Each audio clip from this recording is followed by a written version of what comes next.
like, I vividly remember, like, that seed being a seed in my mind. Like, I'm the same as her, but he don't ever have no money for me, but he always got it for her. But in the billing cycle, being older, people get paid every 2 weeks, so it make sense. But, like, that's when I, like, vividly remember, like, oh, okay, that's something. So, like, with you being in the middle between two girls, was the relationship the same between you and Lauren, you and Miranda, or was it kind of like you gravitated towards Lauren more, or you gravitated toward Miranda more? I don't think we gravitated towards Growing up. I don't think we gravitated towards anybody. I think we were like learning ourselves. So we all like would fight. So it would not be like a side per se. Like I wasn't like close to Miranda because I felt like she the baby. She do whatever she want. And then Lauren was like a goody two shoes. So I really wasn't too fond of her. I remember Lauren was a snitch. Yeah, she stole gum out of Mom's purse. And Mom like, who stole the gum? We all about to get beat because of the gum. And I remember us driving home and it was Bubblicious. And we like, Mom, we didn't take the gum. We didn't take the gum. Lauren stole the gum and she ate the gum and she didn't get in trouble. So my whole life, I was always in trouble with you.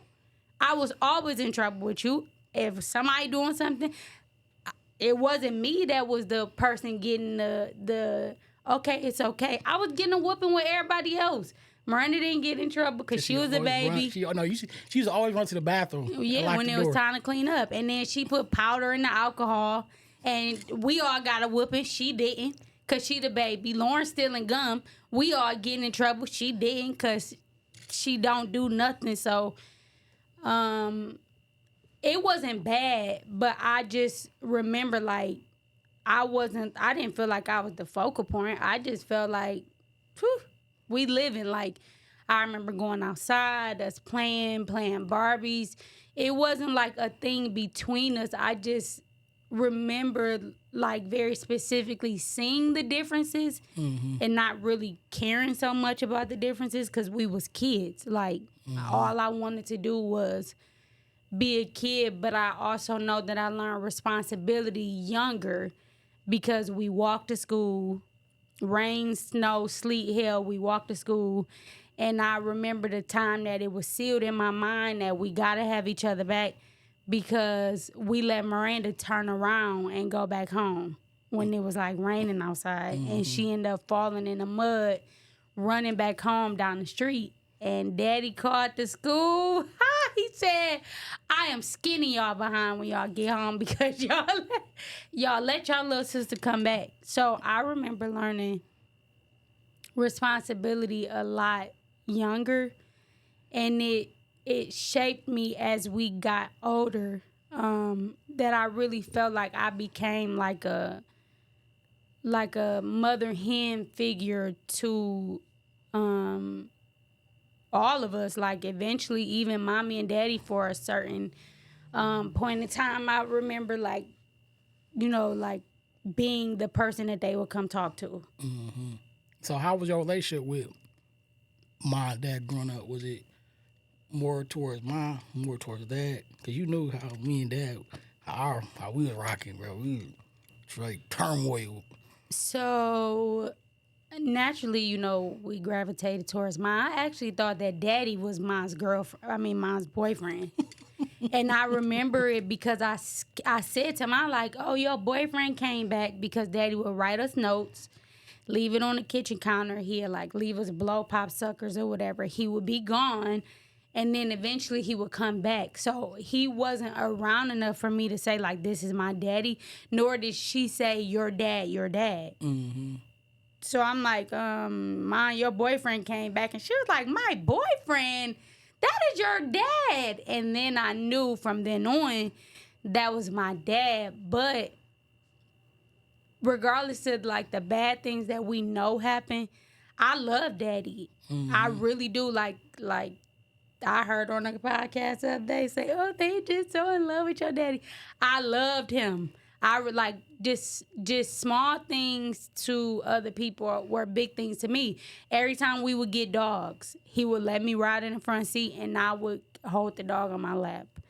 And I loved mine, but mine was more of the disciplinarian. So it was the same, but I just knew trouble was coming with her. Like, we're going to get in trouble. She had sit the food on a plate, and I couldn't leave until it was gone. I'm not eating that mess. So I would go to sleep laying on the table because this lady would not let me get away and walk away from the table. I remember if you was to fall asleep and the dishes weren't done, she was going to wake you up no matter what time it was, and you was doing the dishes. The dishes, the food, like she was the disciplinarian. Mine literally taught me indefinitely how to like stay focused. The job is a job. Now get it done. Like, get it done, period. Get it done. Mm-hmm. To this day, I'm still like that. So, like, how was it? Where you go to school? What high school did you go to? I went to Southfield High for 2 years. Say that one more time. Southfield High. We Blue Jays for sure. You feel me? And then I went to West Bloomfield High, 11th and 12th grade. So I graduated from West Bloomfield High School. Okay. So, I always wondered, how was you in high school? Because we went to high school a couple years ago. I know I was into my little thing, whatever, but I always wondered, like, bro, what are you doing? Like, you feel me? Like, what are you doing? You're saying that because all of your friends knew who I was. And I wonder why. And I was popular in school before high school because I had a boyfriend that he was 2 years older than me. So, yeah, so when I got in, he was in the 10th grade, I think. And you was a freshman or you 10th or 11th grade. Oh, so if you was a 9th, you was 11. Dang, so when you was a 9th, I was a senior. Yeah, because I was in high school for 1 year with you. Okay. I think I remember that. I was off into some wild stuff back then. But. Yeah, so I already had a boyfriend. In the summertime, I would, like, go to the practices. Then when he was already in high school, I would be going to the football games with his mom. So pretty much a lot of people knew me from being his girlfriend. Mm-hmm. And if people know me, listen to the podcast, y'all know who the him is, okay? Mm-hmm. And I don't have... Listen, he is forever... That's my guy, always. But, yeah, that was one that literally marked me. I think I know. I think I have a suspicion of who you talking about. So, like, in high school, like, I know when I was in high school, like, it seemed like we was able to do so much stuff because I think Ma told me even later that she was depressed. So, like, that's when we was living with Daw. And she, like, we went to school when we wanted to, stayed home when we wanted to. She just didn't care. Oh, no, I preyed on your parents. Like, P-R-E-Y. I preyed on them. I told you, I watched so much. So because I watched it, I knew what to do. Mm-hmm. She wasn't paying attention, and I knew it. Like, I knew it. Now, they never let us stay home from school for no reason. So it was cool with me because now I'm into older guys. I'm into guys that's driving cars. So I'm literally riding the bus to school, going in one direction, and coming out on the other side, on the other direction, and skipping school. Mm-hmm. So, and then I made it home in enough time that every time the school called, I dodged the call. Mm-hmm. Like, I'm answering, and it ain't getting on no voicemail, or I'm hanging up. And so I knew, and I prayed on her. I knew specifically what I was doing, and I knew how I could do it, and I did it. And then what happened? And then, let me back up a little bit first. Let me back up. So,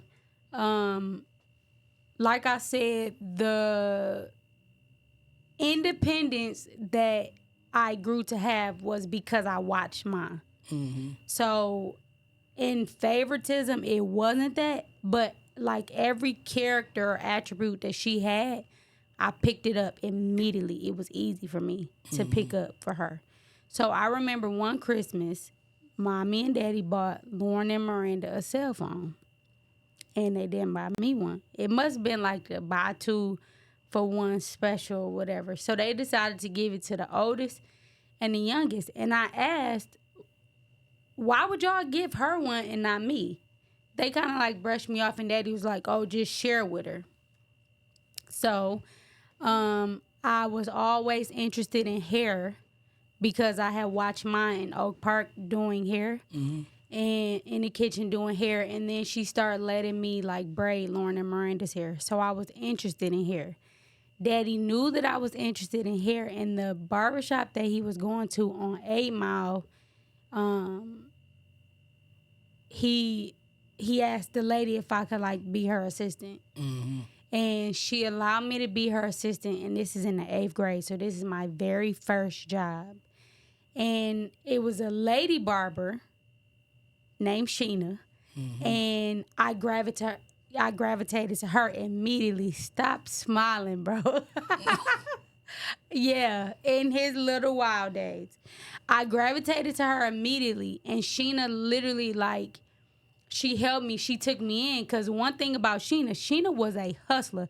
The lady that I was assisting, she was kind of more like closed off, so she taught me hair. Mm-hmm. Sheena taught me how to hustle because I watched her. Mm-hmm. This is a lady cutting men's hair. I mean, making that money on, okay? Making money. That money on. Yeah. And I watched her hustle. So she asked me if I had a cell phone, and I told her no. And she said, I'll get it for you. Mm-hmm. I'll get it, but you have to pay the bill. And I think the bill was like $60 or $80. So literally, I was like, all I need is $20 a week. So I broke money down in my head about how to get it. Mm-hmm. So I worked, and that phone never went off because I paid the bill every single month. So I was like moving ahead, like younger. So me praying on her, like I was just independent, and I would ask different questions about different things. And because of what mom was going through, she wasn't open to like give me the answer. Mm-hmm. When truly I just wanted to know, well, if she telling me no about something, just tell me why. But you know, she was going through too much, and I don't really know that she knew that I needed that why. But I needed it. Like, I needed it. And I would ask her just different stuff. And I would even ask her, I don't know if I, like, specifically asked her questions about, like, sex and stuff.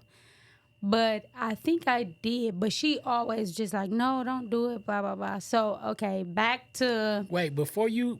So, I missed this a chunk. I want to talk about... So, one thing that connects us too, that why I think we so close, is what happened to you when you was 12. Mm-hmm. You became a diabetic. Mm-hmm. How was that, in a nutshell, how was that period of time for you? Okay, remember, I'm watching everything. I'm watching how people, like, move with everything. So, I remember the day that it happened. Like, I remember the day. I was 12, and it was like flu-like symptoms that I kept getting, and then I kept having to go to the bathroom over and over. But the more you go to the bathroom, the more you thirsty, like it go back and forth. I remember they taking us to Tennessee, and I ruined the whole trip because they literally had to stop every second because I had to go to the bathroom, but then I was super thirsty. So then we got home, and it still went on. I remember going over like 2 different people's houses that they would allow us to go to. And I came back home, and I was just literally like sick. So mom took me to the doctor, and they was like, okay, you need to take her over to the hospital. I remember staying in the hospital. And they like, you know, you can't leave until you actually learn how to do it. I remember they had a hard time with me in the hospital. because I just refused. And like Mom said, you made it that way. I literally refused. And Mom was like, Alicia, just do it so we can get out of here. Just do it. So when we got home, I remember like during that time, Mom was like taking care of me, like me having to get up super early. She was doing all the 3 times a day and like blah, blah, blah, blah. But then Lauren started getting sick. And Lauren had like passed out a couple times or whatever. So everybody getting sick at the same time. And even during that time, though I was the first one something happened to, the more things that piled up, the more like it was like, okay, you could do it on your own. So then I became a lot more independent with it. And then I started doing what I want to do with it. So it wasn't difficult. I mean, I learned it, and I learned what to do, and I just did it, because then soon came Evan after that. All right, whoa. Let's go fast forward. When you was 16, so yeah, go ahead. You was 16. What happened when you was 16? Nothing happened when I was 16, but oh no, that's a lie. Okay, so I met a guy when I was in the 9th grade, and my boyfriend went off to college. This was in the 10th grade though, because he was 2 years older than me. He went to college, and then I started like seeing this guy, and I really liked him. Like I really liked him. He was like cool, but he displayed like the coolness, and I feel like he kind of like enhanced my independence, like because of the way that his lifestyle was.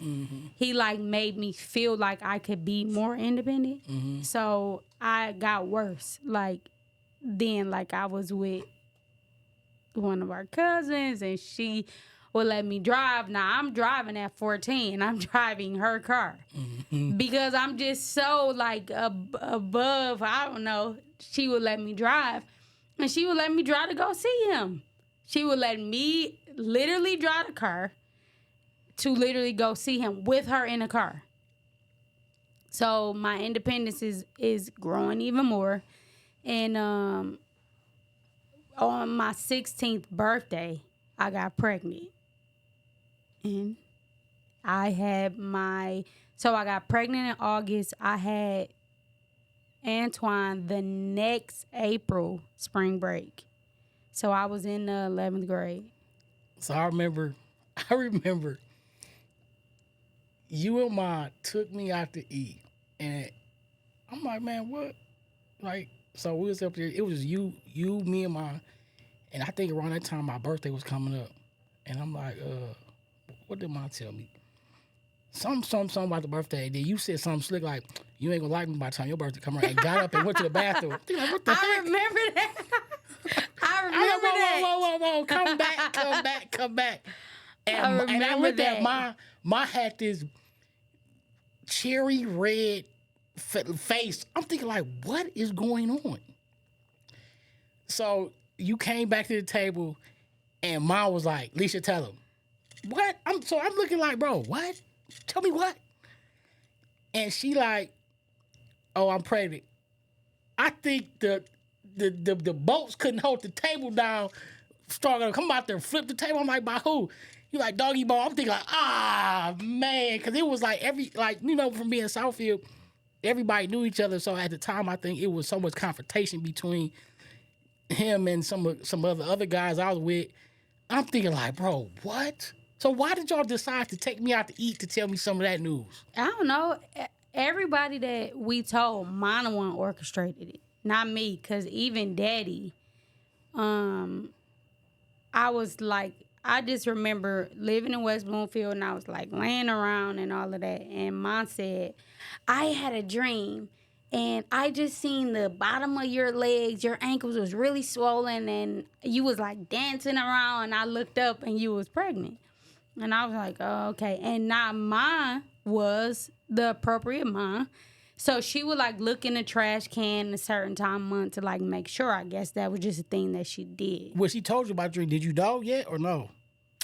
I had a suspicion, but I mean, I was young because I was like, dang, why my stomach getting big? I ain't used to no stomach. So I remember laying on Lauren's floor because she had her own room doing sit-ups. Like I could change what was happening. What? But I didn't know. Like I at that point, I didn't know, you know, what was up. But she was like, when she said that, came downstairs, she was like, get upstairs and get in the bathroom. And she was like, take this pregnancy test.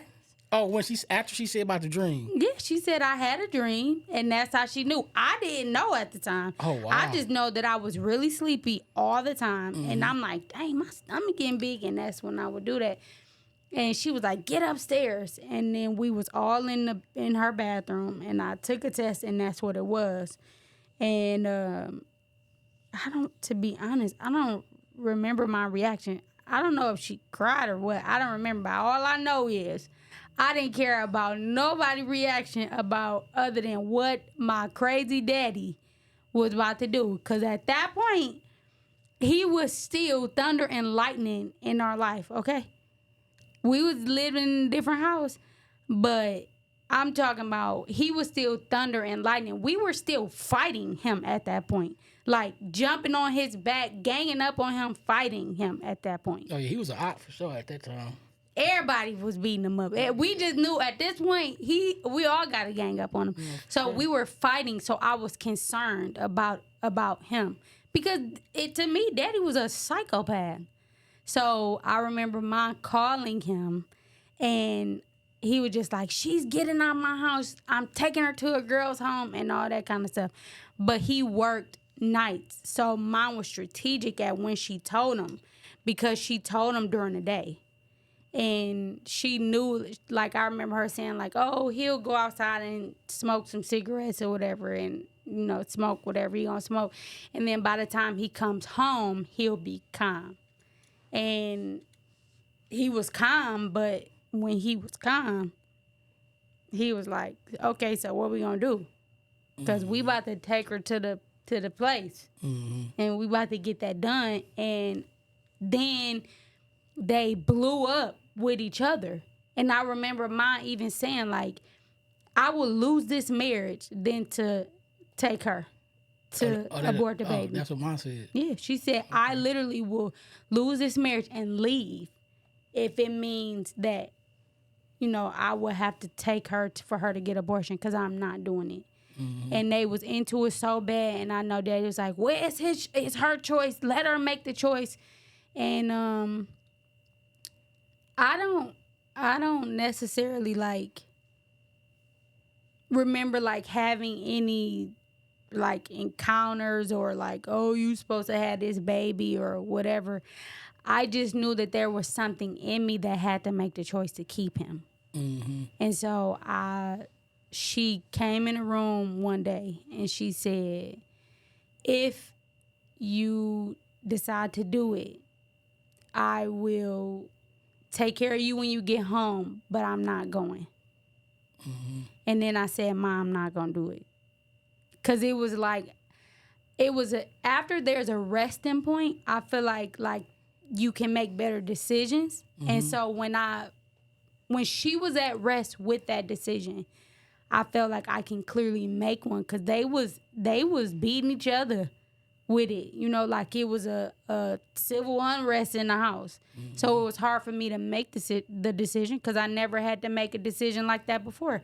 And I remember the people that Daddy told did try to call me and like, oh no, this is you'll be able to have babies again and the Lord will forgive you and all of that. And it was just like, okay. But I decided not to do it. And yeah, what a ride. So how was school? Like, being pregnant at 16, man, that's tough. Like, did you finish? Did you go back? How was that? So at West Bloomfield in 2008, I was the second girl in like years and years and years that had been pregnant. So I hid it for a long time because at that point I was in OTEC, which is, the vocational school for hair. So our uniform, I got a bigger shirt, like it was like a burgundy color shirt and like the scrub kind of pants. So I could hide it for a while. But my face changed, like, my face got round or whatever. And so the guy knew people at the school. Because at that point, he didn't want me to have him either. Like, I don't know. He didn't want me to have him, but it was like a up and down thing. But it was like, the mom made it clear, like, you don't need nobody else. You get what I mean? Like, you don't need nobody. So there's not a situation like we about to go get the guy and go after the guy. Like, no, mommy and daddy was solely like, you good. You don't need nobody. And so I learned then that I can retreat. Like, I learned how to completely retreat, completely safeguard myself, cut people off, like quiet the noise and just be who I was. So now that I think about it, I think that in the beginning, I was already like moving myself towards Xing him out. Like, no, sir. So they ended up coming to mine and saying, we want to make sure that she's protected. So we're going to send her homeschool teacher. So I homeschooled and then went to hair school. So you homeschooled for the last 2 years? No, I homeschooled just while I was pregnant. For the 9 months that I was pregnant, I think I went to the school maybe the first 3. And then for the whole 9 months that I was pregnant, I had a homeschool teacher. And then you went back after you had them? Yeah, so I had them spring break. School was over. Then I was a senior. So I went right back to school. Dang. So how was it being a senior with a 1-year-old? Well, mine had told me early on, do everything you want to do, because I got the baby. But I think it was more so, I know she loved me, of course. I'm not saying that, but I'm saying like she gave me the opportunity to still be a teenager, to have a baby. But the one thing that I will forever promote and value, because it's the opposite. People have babies and they'll like give them to the grandparents, and then the grandparents will like X the mom out. So the mom is literally growing up like a sibling and they don't know it's the mom. Mommy and daddy never did that to me. They demanded that he still respect me as his mom, and they allowed me to make choices like his mom. And so I will always promote that. That is still their child. They're gonna mature. Time is not on the side of people who think they can make decisions for them for that age, but time is on the side of people who know that the more that time goes, the more that maturity has to take place. Somebody gonna mature, whether it's the baby or it's the mama. Somebody gonna mature and somebody gotta tell the truth. So I was able to be a teenager, and guess what I was? A teenager. I did whatever I want. Your daddy called the police on me multiple times. A son just didn't get it right. She just didn't get it right the first time. Your daddy called the police, and I'm saying your daddy called the police on me, but he couldn't get me because he called the police because I was driving somebody's car. And because I was so independent, like there was nothing that they could do to hold me down. Y'all can't hold me back. I know how to make money. I know that what I put my mind to do, I can do it. And I feel like I was too much like him with that. And he hated that. So I remember like he put me out the house. He told me to pack my bags and go. And I took my 2 feet in my bag and I packed my bags and went on around the corner to that Mill's house, and he didn't know. He's blowing my phone up, leaving me voice messages saying that he's gonna call the police and say that it's truancy. How you gonna kick me out and then say it's truancy? Because kicking a kid out is supposed to scare them. But I was never scared because I knew if there was a will, I'm going to find some type of way. And it wasn't like a man thing because I already knew all the guys that I was dealing with. It wasn't that. It was just the fact that if you don't want me at a place, I'm not going to be at a place. But you can't do that to me. And he did it multiple times. And then he came to terms with, okay, we got to deal with her different because that ain't going to stop her. So let me do my, and then another couple years, 5 years, 12, 15, the boss is 10. So 5 years later, and then what happened 5 years later? When I was 21, I had Austin.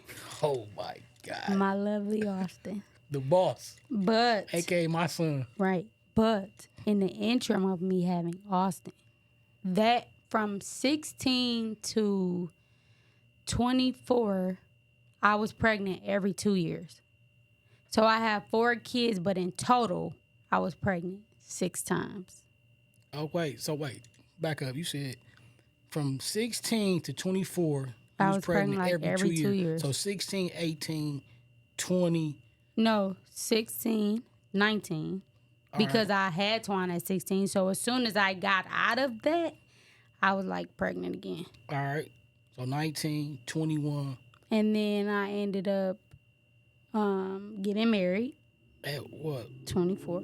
Oh, okay. So that was a little small gap. Okay. And then I had Press the next year.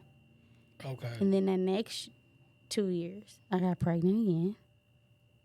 In the middle, yeah, because Press is Austin's 2013, Press is 2017, Paige is 2019. So in the middle, I got pregnant again. But being married and having a miscarriage comes with completely total different emotions. It's a whole different thing. But the 19, I got pregnant by my first one. Mm-hmm. I didn't even know that. When I heard that, I'm thinking like, I didn't even find out that till later. I'm thinking like, Jesus Christ. Bro, what's really going on? I wouldn't even pray heavy that much. I had to go say a word of prayer like, Lord, please touch the child because she might have a stroke in this mother. Like, bro, but what? Every single time I got pregnant, it was like something different. Like it showed me something different. Like there was a shift in my life every single time because after that time, I literally let him everything. I loosed him. I was completely done with him. And it wasn't because I got pregnant. It was the fact that I had spent from 8th grade to, 13? That's when I first met him. Actually, I met him when I was in the 7th grade. Mm-hmm. And then I met him over the summer in the 8th grade. So we go through all that time. Yes, I had Twan, but you was away at school. The puppy love. But he cheated on me every time. Like, come on, the boy was cheating on me so much. Like the relationship was volatile. It was puppy love, but it was just a bad relationship. Mm-hmm. So at 19, I get pregnant by you. This is the most serious thing that can happen to me at that point. Mm-hmm. And one thing that I can say about it is any woman that gets married, that the person that gets her pregnant needs to understand is that all she's looking for is not necessarily for you to be happy with her, but just support her. Mm-hmm. Because this man literally said that he hadn't. Now, remember, he was cheating on me the whole time. I'm up here learning something new. Every time I've been talking to him for this long, and I'm just learning something new. Keep on. He told me that he had another girlfriend. So I was his girlfriend with another girlfriend. So he had another girlfriend. And I'm pregnant. I'm literally pregnant. Did he knows this. Oh, okay. 100%. He said that he had another girlfriend, and I knew her. I knew the girl. And he said that she was going to help him raise the baby. Okay, so Jesus was a part of my life, but Jesus wasn't the center of my life. Okay. I believe, to be honest, because God doesn't ordain even for people to have miscarriages and lose babies because he's the creator of life. Mm-hmm. So things happen that it happens, but it all works together for the good. But he does not say, hey, come here, baby, I want you back. No, he wouldn't have given it. Mm-hmm. I literally believe that, for one, my blood pressure was so high, probably the 2 months straight, because every single day I would literally cuss this man out so bad. I remember being at the bottom of Grammir's driveway. Mm-hmm. I would be cussing him out, like stone cold cussing him out, that he literally would be like, please, like, you have to calm down. Like, please. That's all he'd say on the phone, and I'm cussing him clean out. Please, like, you got to calm down. You have to calm down. And I remember I was at work, and I lost a baby. And my husband now was there. Mm-hmm. He was there for me when that happened. And so to be honest, I don't think that I would have let him go if it wasn't for that. Mm-hmm. Because I was done, but it was like a wicked cycle that was from a young age that I was dealing with. I wasn't with Antoine's dad because at that point, any kind of trust we had was destroyed. So that was 19 and then 21. Mm-hmm. 21. This is Dominate. So, Domination. All I can tell you is my truth, baby. Hey, it just seems like all her truth. I'm connected in some kind of way because everything she don't know, everything she do always fall back on me. Okay, so the truth is about my lovely boy. I had met his dad on Instagram. And but see, this is the thing about that. I've never been ashamed of that because that's the same as the dating apps. For sure. So what? Yeah, I met you and we met up to like see if I liked you. And then that's it was. But the thing about me was I was honest. I told him that, I just want to kick it. Like, I don't want no more kids. I just want to kick it. And yeah, that turned into me getting pregnant. And so. You just don't know how to kick it, huh? You kick it for sure. Kick it with kids. Well, but see, I told you having kids was my shifting point. Like, I knew having Antoine he saved my life. Mm-hmm. Because let me tell you, the way that I was, like, I have such a drive about me that I knew, like, to this day, I would be in close your ears if this gonna hurt your feelings. I would be in California sunny days with an old man waiting for him to die with my name on all of his money stuff. Because that's just how it was. Like, at that point, I didn't, like, need somebody to just love me so bad. I didn't need for, like, no, I wasn't that kind of person. Like, I was just like, hey, I love a cool person to kick it with. That's all I wanted. And I knew who to go to. Mm-hmm. I knew who I could deal with, all older guys. Because younger guys, they wanted too much. Mm-hmm. And I wasn't willing. My capacity to give somebody me was not that way. It was even like I learned that my actual personality was so cool. I never had to give my body to men. That is something that I have never done. Like, I can say exactly who I wanted to do, what I wanted to do with, and I did it. I never gave my body to men for a man to be like, hey, she is cool. Let's kick it. Mm-hmm. And I literally can get whatever I wanted from whomever. So having babies was a turning point. They, like, grounded me. I remember Antoine telling Mom one day, because remember, she let me do whatever I want. He said that he had a dream, and it was a snake wrapped around my neck. Mm-hmm. Oh, my gosh, she was tripping. You need to come home. You need to come home right now. And I'm like, Mom, what is it? Your baby is having dreams. He's being tormented in his dream because of you. And And I'm like, what? And literally every time it seemed like I would go far, like past the point where God like, get your butt back here. It will always, I would see it in one of my kids. You know what the scripture says, that the parents are the kids covering. So if you out doing you, and you ain't covering the kid. He was covering me. Oh, amen to that. In the way that like, because I loved him. I loved him more than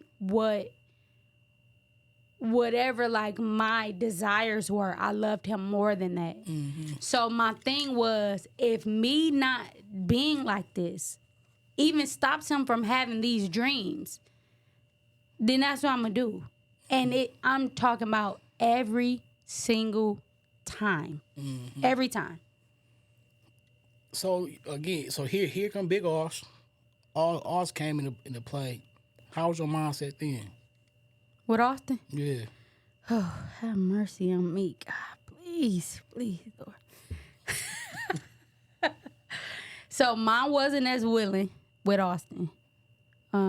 With me getting pregnant with Austin. Because she said, like, you keep getting pregnant, girl. You need to take care of your kids. Mm-hmm.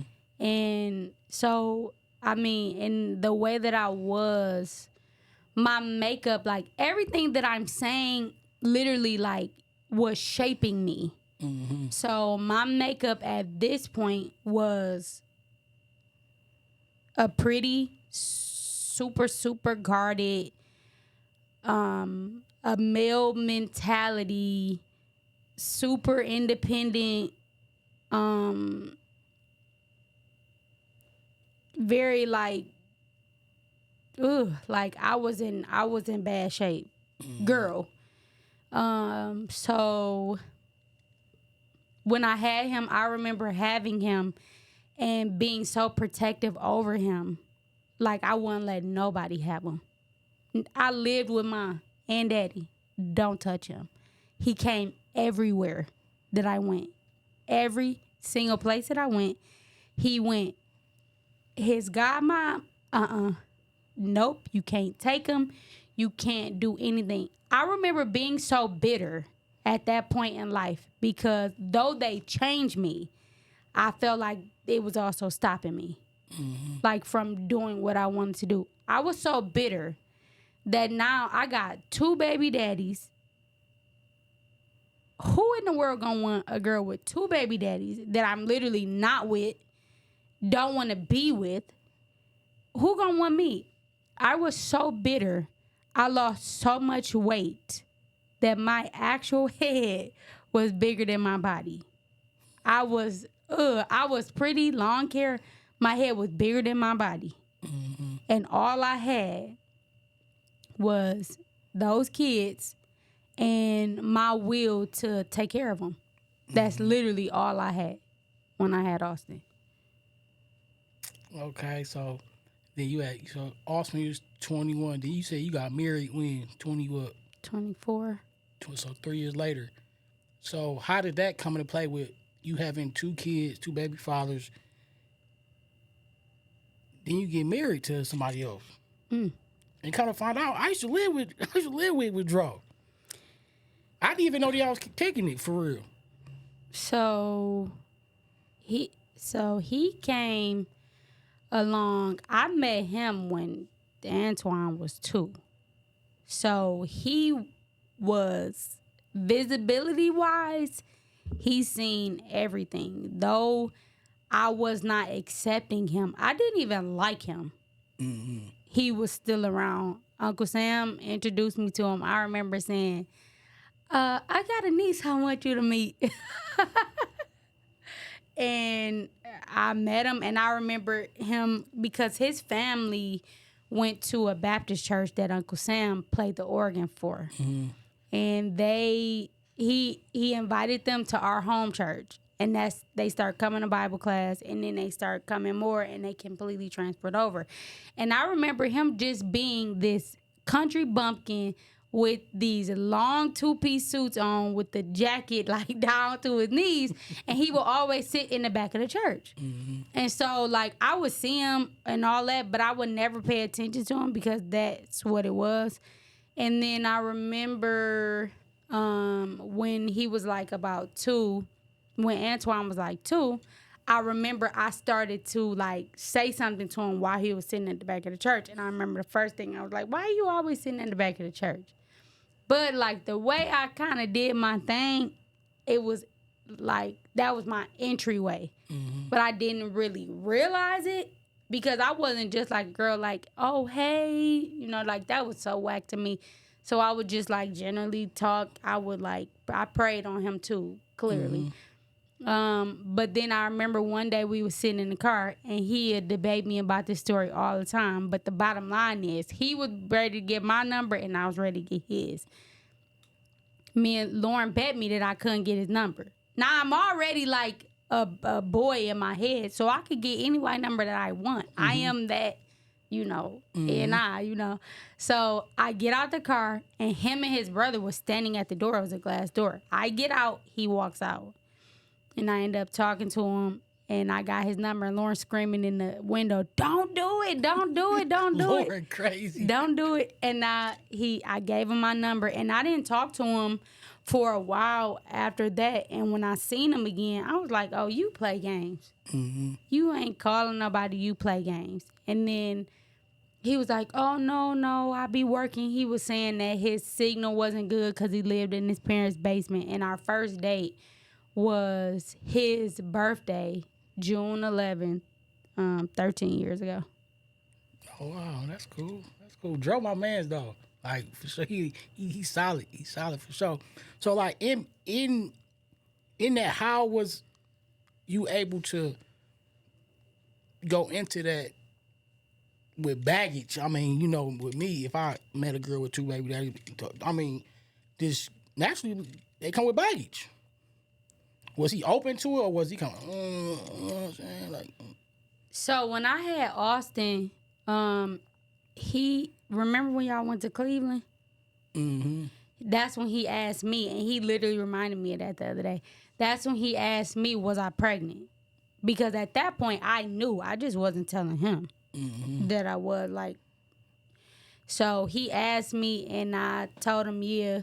And when I had Austin, I pushed him away. Because I was like, what kind of man wants to be with a girl with 2 baby daddies? Like, you are a psycho. Like, no, get away. Mm-hmm. Get away, because I deem myself unworthy of that. So I made him I pushed him away. And for years, and that's when y'all start living together, I would come to your house and I say nothing to him. I didn't want him because I wasn't worthy of the love. So he was always willing. He was willing when I told you he was around when I had that miscarriage. He went to his dad, and his dad said, do you love her? And he said, yeah. And he said, if you love her, then, you know, just don't leave her, just wait. And I ended up having a miscarriage. Oh, wow. Hey, man, shout out to all the fellas that got true love, you feel me? Cause it takes a very, very special man to not only want a woman like that, but literally love her kids like their own. No, and like I'm saying this right now, but if I never told anybody that Antoine and Austin is not biologically like his seed, they don't know. Like, even my in-laws, how many grandkids you got? Including my kids. Like, there's not an including. They're always involved. And by this, I know that God loved me. Do you get what I'm saying? Like, there are things in life that you just are sure that God is just your worst enemy and he literally hates you. But it was like, by that, I knew that he absolutely loved me, that he literally set that man aside to say, wait on her, because that's who's for you. Huh? Hey, that's mine, okay? And I'm going to fight for mine. So how was marriage like for you? How was marriage been for you? Like, marriage has been, it's been difficult, but marriage is beautiful. Because so the kids wasn't the baggage, who I was the baggage. I literally came into a marriage. One, I had the right foundation, because when I got married, at that point, God was calling me to himself. And I remember that because I was still in other relationships. I was doing whatever I wanted to. And I remember God just like chasing me. Like, it no longer was fun. I felt convicted like immediately. If I'm in somebody else's bed, I get up out that bed. And I'm like, oh my God, I felt like I was going to die that day. Like, the rapture coming or he about to kill me. Mm-hmm. That's lit. And I would be like, oh, I'm just so sorry. I'm so sorry. Every single time. Every time I could no longer do it no more. It was too difficult. And no, I thought I would never get back home to them. It was like too difficult. So when I started to be more sensitive to the fact that he was calling me to himself, then I was like, okay, so now what do you want me to do? Because he said you will not go to the next level in anything that I'm calling you for if you don't make this decision. So I knew that, even though people be like, oh, you don't have to get married to love God and blah, blah, blah. Well, I'm the exception. Like, I had to get married. Mm-hmm. He required me to get married because marriage is a mission. Marriage is just not a settlement. Marriage is not for photos. Marriage is a mission. Like, Alicia Lynn is a mission statement. Mm-hmm. To God, I am a mission statement as a wife. And Pedro Lynn is a mission statement because we're together. And so it was very, very difficult because I came in dependent. Mm-hmm. And he came in independent, not dependent. Independent. So I remember even coming in, I was like, ain't nobody gonna ever say I got a man to take care of my kids. You don't gotta do nothing for my kids. I still did everything for him. We were just separate. Like, I would make dinner, he would make his own dinner. I hated everything about him. Just straight into marriage. Like, we supposed to be on in our honeymoon stage. Hated him. He would leave the drawers open. He'd leave the cabinets open. I would go off on. He was so sleepy. He was literally sleepy, like slump sleepy all the time. Butter in the drawer. What are you doing? Like, I literally just hated this man. Mm-hmm. And I remember the turning point in my relationship with him. I was watching a T.D. Jakes sermon, and I literally just wept because my life was not my own, but I still was acting like it was. So I never submitted to yes, I knew the foundation because I said, Lord, when I get married, I never want to sin against you. Mm-hmm. I never want to disappoint you, so I will not step out on him. Mm-hmm. I don't want to do that. I've been stepping my whole life. So if I'm married, I don't want to step out. So I wasn't doing that. But the foundations of the mission I didn't have. And that's part of committing and submitting myself under this man to say, okay, Lord, whatever way you are trying to unite us, now open myself up to do it. So things start changing. And though things start changing, things start, rolling out in a different way that turned it difficult. Like, we had our daughter, and then we dealt with infidelity. Mm-hmm. And that was like the same patterns that mommy and daddy went through. But for me, I always knew. So this is the weird part, okay? This is the weird part about me. So if a man say he wants to be with you, right? Mm-hmm. But then you look at a man, you say, okay, if you want to be with me, that means you would be willing. Because the bottom line is, what women don't understand is, some men are just evil. They don't want to be married, mm-hmm. okay? And they're evil. But the most men cheat because of their own insecurities. Mm-hmm. And for me, I had to understand that he didn't know what he was getting himself into. So for him to go be with another woman there is no challenges here. There is no expectation here. Mm-hmm. And if I can get a little bit of relief of expectation, then this is what I'm going to do. And the bottom line is, there's a merging of the trust in God and your ability to see God as a father and not just God as a God.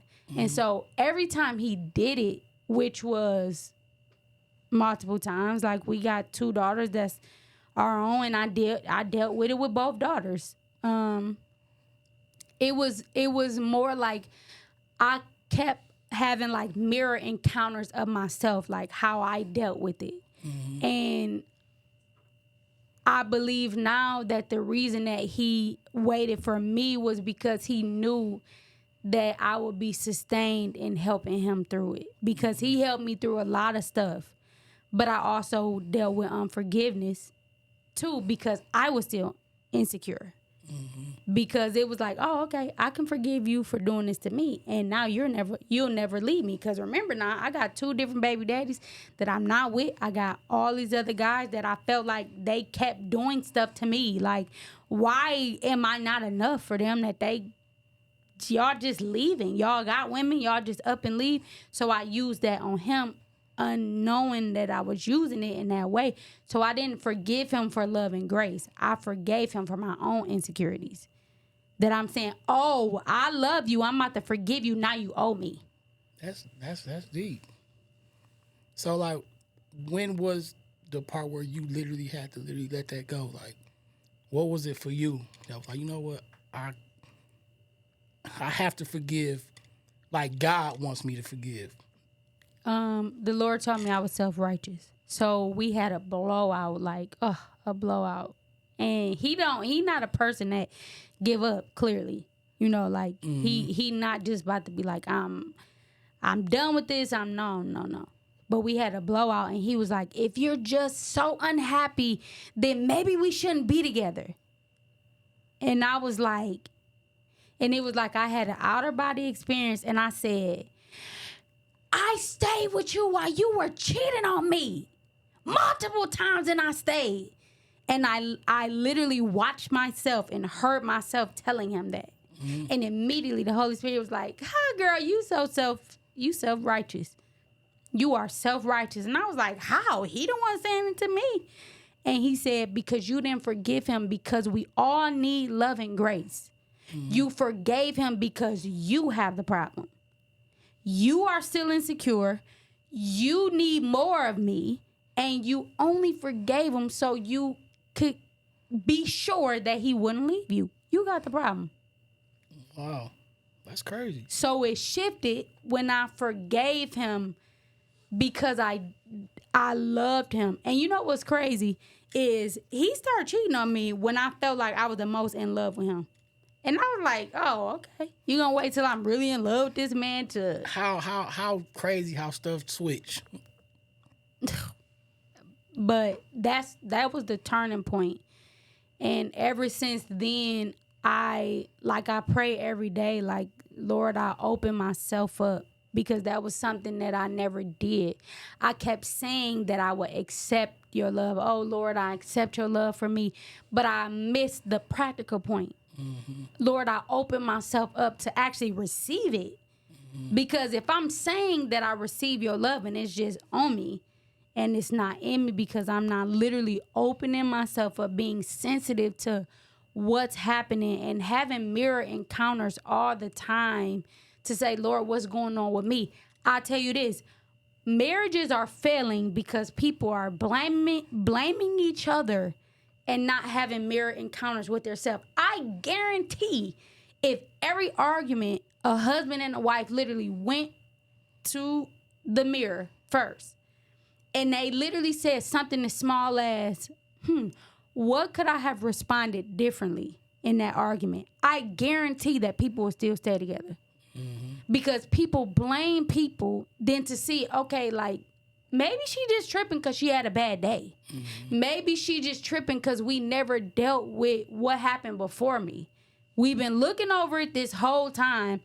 He got daddy issues. She got issues with herself. And so maybe we not really the problem because we loved each other. The Lord allowed us to come into, with each other. So maybe this is deeper than just me. And if marriages would understand that it's deeper than you, then people will stay together. And this is why I'm literally saying, like, marriage is beautiful. Like, marriage is beautiful. Like, my heart cries because I really feel like marriage is that beautiful. I literally look at Pedro now, and I'm not trying to be funny, but I literally be like, Lord, years and years from now, you either gonna have to take me first or we gonna have to go together. I cannot live without him. That's good. That's beautiful. That's beautiful. That's how it's supposed to be. That's how it's supposed to be, honestly. So I know we've been chopping it up for quite some time. So tell the viewers, like, what are you doing now? Like, what are you doing now? So I am, I'm a cosmetologist. I've been doing it for 10 years. And that little old thing that I thought I was using to hustle to make money to take care of my first son is the passion that the Lord have put into me to reach other women, because hair is the manifestation of what's going on in the inside. Like mine used to say, if you pretty on the inside, you pretty on the outside. If you ugly on the inside, you're ugly on the outside. And I let my business completely go. And I said, Lord, if you want me to let it go, I'll let it go.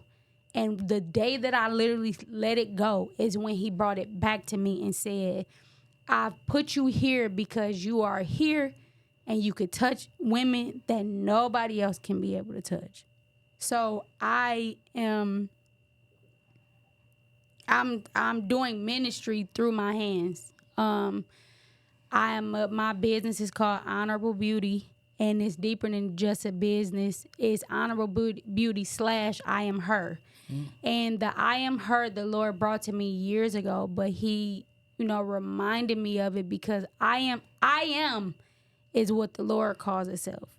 And after he says I am, then he gives all of his attributes and characteristics of how in a human form we can know who he is. I am God Almighty. I am sovereign. I am peace. And so I Am Her literally is the tool that the Lord gave me and the platform that he is giving me to help women know that I am, and me by example. Because like I said in the beginning, I can only give my experience.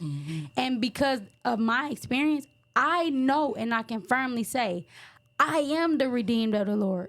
And because I am, I can say so. Amen. I can say that he's far beyond. I am her. I am her that's worthy of love. I am her that had type 1 diabetes.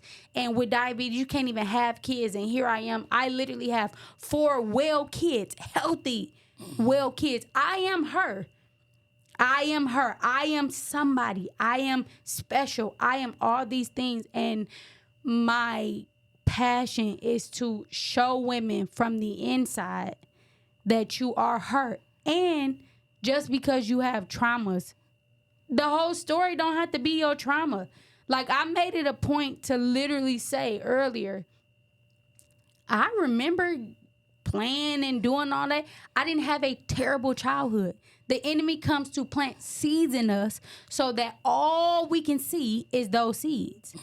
But God says, I am the one that created you. And so I do those. I have my Instagram is I Am Her, Alicia Noel. I have a Facebook. And I'm just building and building through that. But I am a firm believer that as a wife, as a mother, as a single mother, as a teenage mother, as a woman in general, that there are tools. We perish from a lack of knowledge. And if we can know more, we can conquer more. So what advice would you give women with multiple fathers? What advice would you give them to keep moving forward, keep pushing forward? Well, first, if you don't know Jesus, you need to know him, because it's very difficult.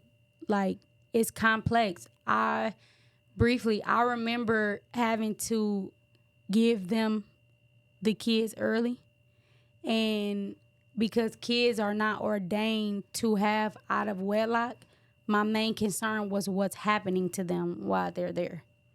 And that was one thing that brought me closer to him too, because every single thing that happened to him, I literally knew, whether it was a dream, whether it was, I always had like an ally. Even though they didn't like me, I didn't like them. But I always had an ally that somebody was telling me something.